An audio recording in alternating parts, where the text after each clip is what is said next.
Thank you for shaping the conversation and putting it within the context of the jobs and the regulatory needs. Because when Obi was talking, he mentioned the fact that he works more with CEOs. He's an engineer, and the growth of AI generally has been an engineering question, and it is not strange for us to notice that the regulatory question is still being debated because regulators, lawmakers, politicians, lawyers may not have an insight into what AI is, which of course makes sense because technology advances before the law. Law generally comes after the fact.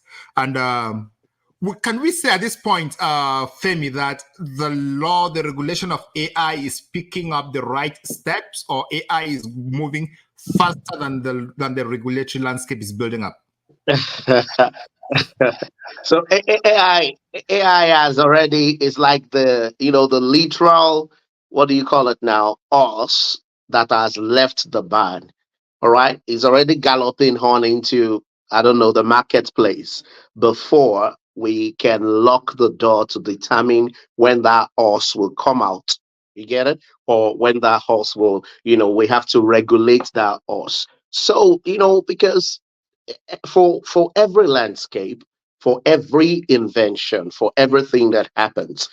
Actually, you just said it, that the law is like it comes accessory after fact. It comes after things have happened. And when you look at, let's take an example now that you have the internet.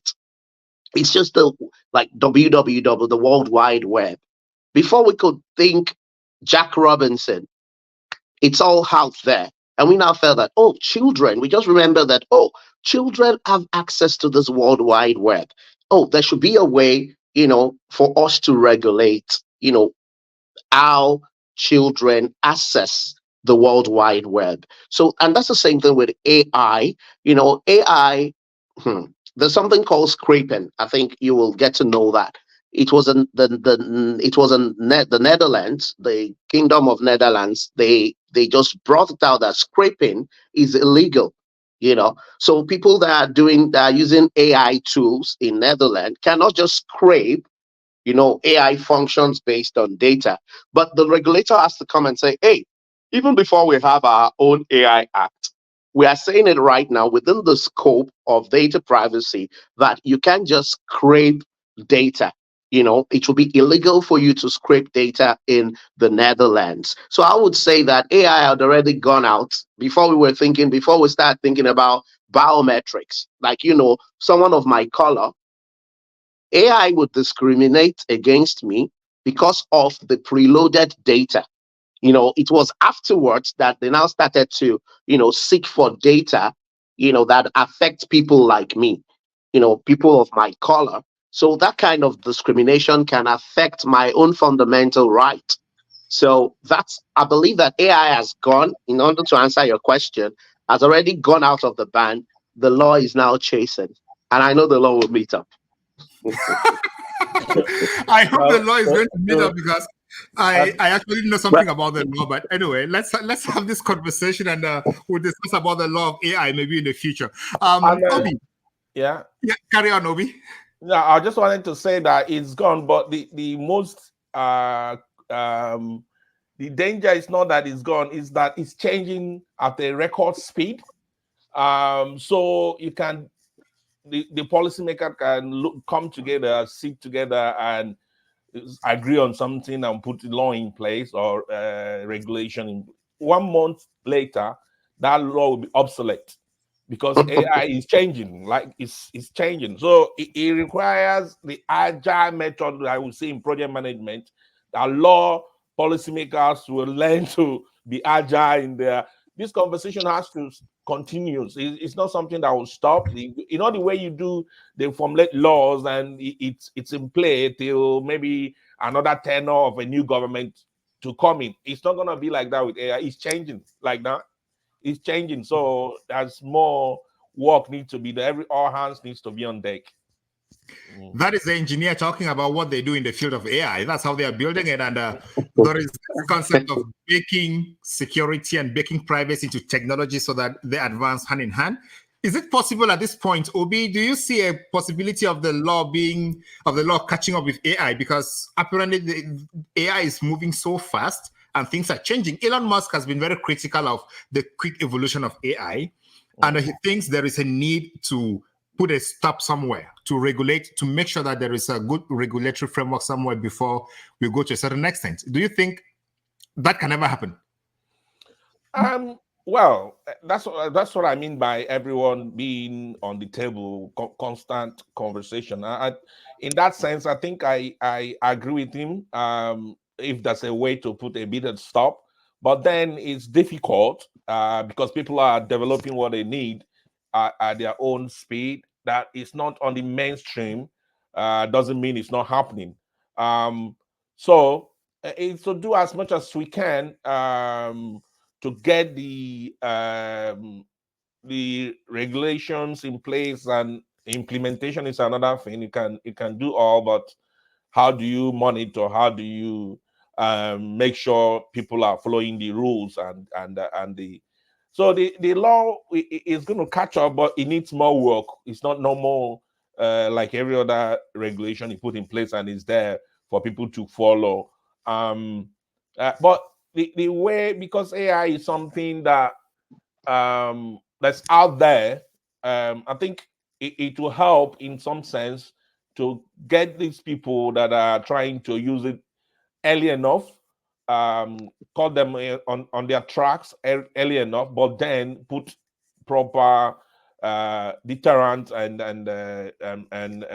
penalties in place. Good ones that will scare people away. If not, they keep doing what they want to do and keep changing things the way they like. It can be dangerous, but like my brother Femi said, every good thing comes. There's always two sides to every coin, and that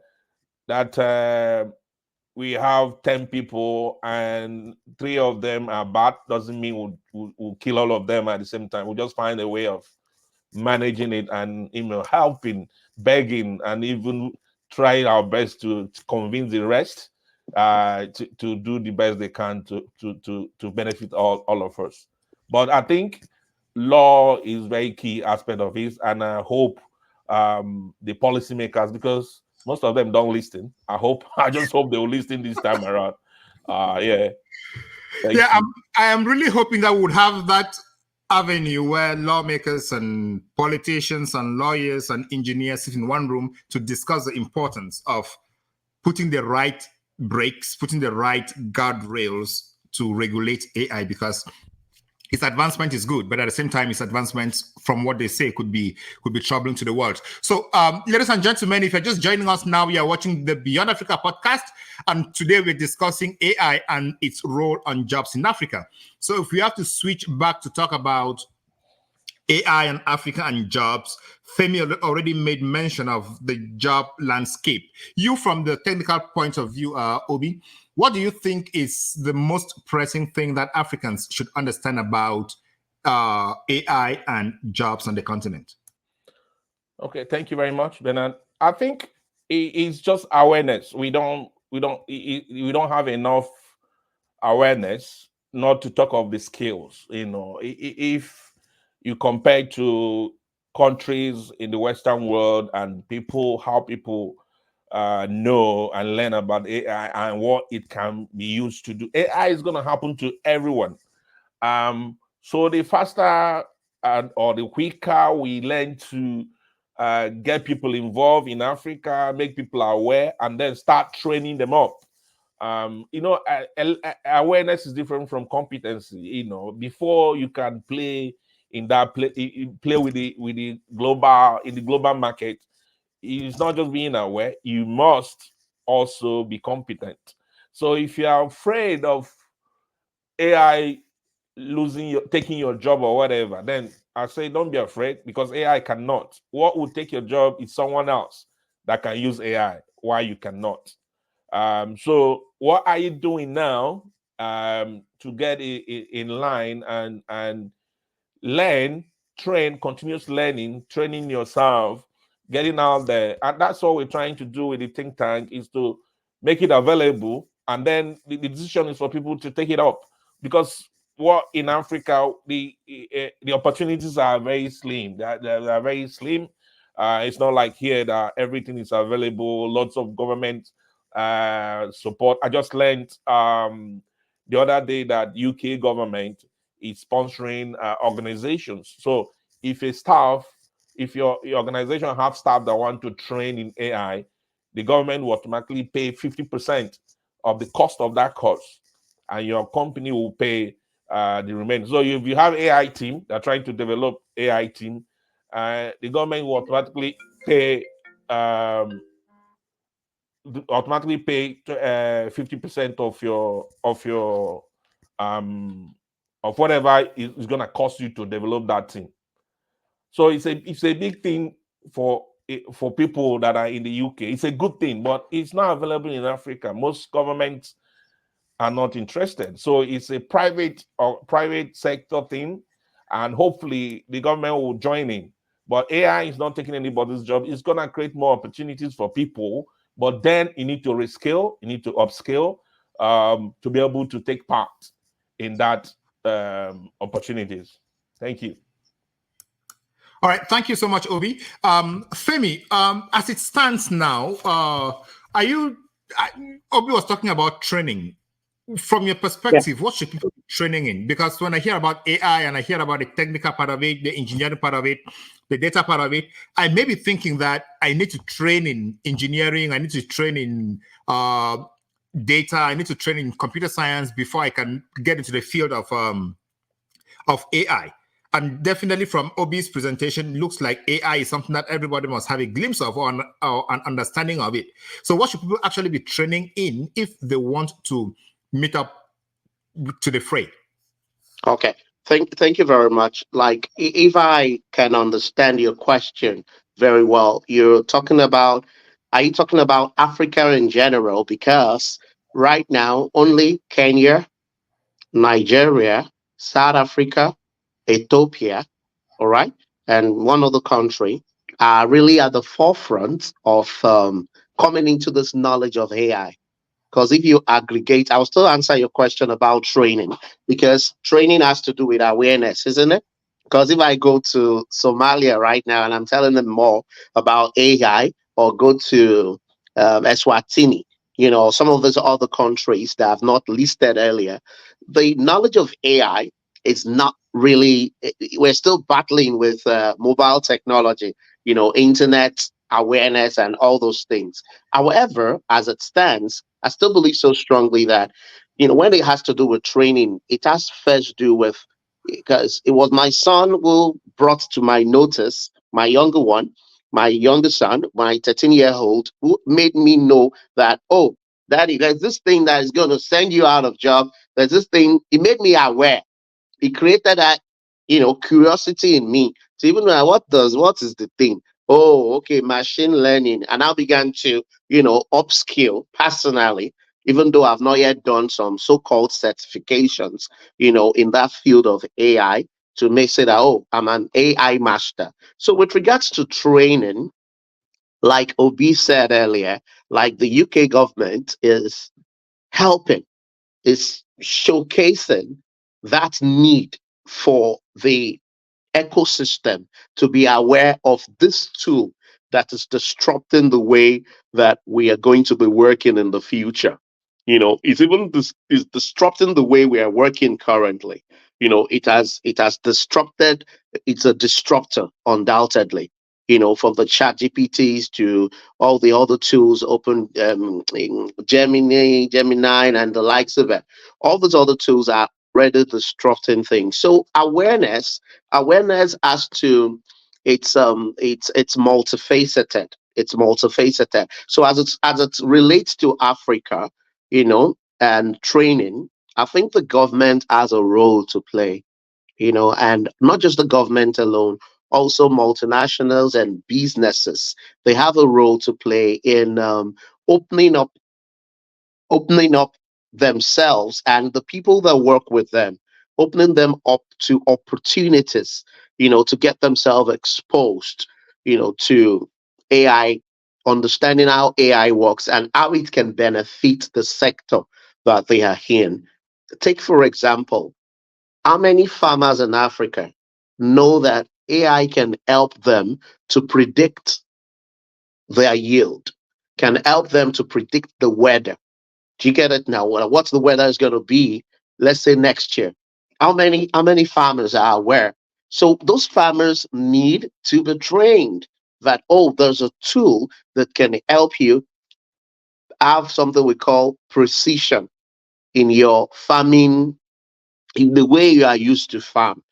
So I believe so strongly that both the government and both the private sector have a role to play as it relates to bringing people into the awareness through training.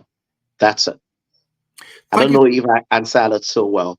Yes, you did answer the question, and there is a question from Keto James Kolemba that I want to address to Obi because it kind of continues from where Femi ended. The question is: most people think that AI is Chat GPT. What do you have to say on this? Femi has already mentioned about using AI to predict climate, to predict yield, and all the rest. So, what can we tell James about what AI is?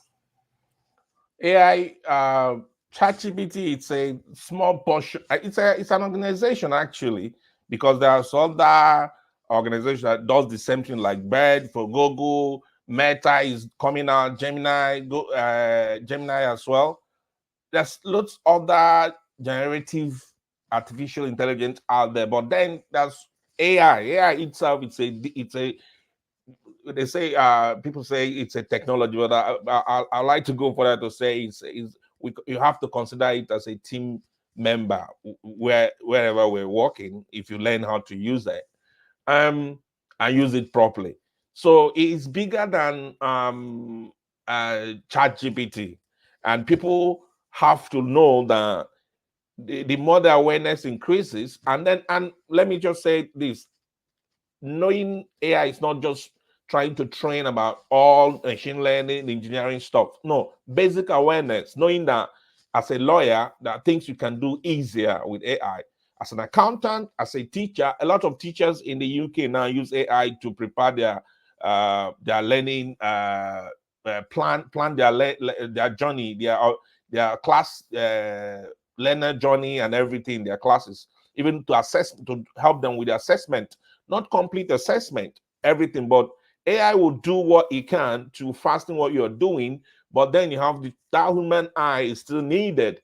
And that's part of the reason why I keep saying that AI is not taking our job, because AI cannot do it all by itself.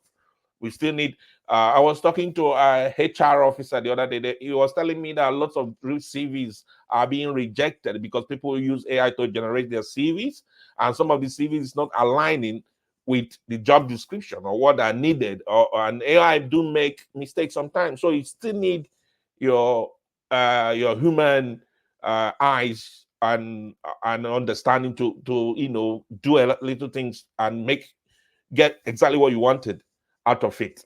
So AI is far more than ChatGPT. It's a technology, but like I said, it's something that will help a lot. It depending on what you're doing, whatever you're doing. As a farmer, let me just mention farmers. Yes, it helps you to predict a lot. That's other things it can help you to do.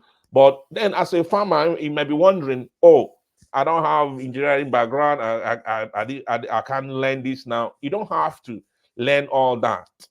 AI actually, ChatGPT, let me use it, I've developed for that, the 0.01, 401. It's not, it can teach you, it teach you a certain thing. So it asks questions, it's conversational. If you're talking to it, will be responding with answers to your questions. So you can learn, you just to learn basic things. You learn what is it all about, and I like the person asked that question, just basic awareness, and then you narrow it down to what you're doing. How does it help me? I'm an accountant. How does it help me? I'm a teacher. What can I use it to do? I'm an engineer. What can I use to do? And it's part of our think tank, what we're looking at. In specific professions, how do they use it? Everybody must not be developer, AI developers. All of us will not be AI engineers or prompt engineers or whatever in AI. No, but we all need just like when software, Microsoft came into to make computers available for everyone. Computers used to be big thing, but then it becomes everyday thing. So if you are going to survive, you must have an awareness and know how you can use it to benefit or to improve. It's about productivity. How do I use it to improve what I'm doing, to make it faster, to make it better? And hopefully we'll be making lots of information available to people. I worry about Africa because we are not on the same playing field with everyone, but with the amount of attention now, we're going to bring lots of information and lots of resources to help people to do that. Yeah, thank you so much. We're going to come to talk about Africa, and I think we're still in the generalities now. And I know Okay. Femi tried to paint a picture of where AI is on the continent and where we're going to with AI on the continent. But I think in the second part of this conversation, we're going to focus on Africa. Just let's try to focus on Africa and see how we can talk about AI and jobs in Africa. That said, dear viewers, you can keep your questions coming. We are definitely going to address all the questions that are in the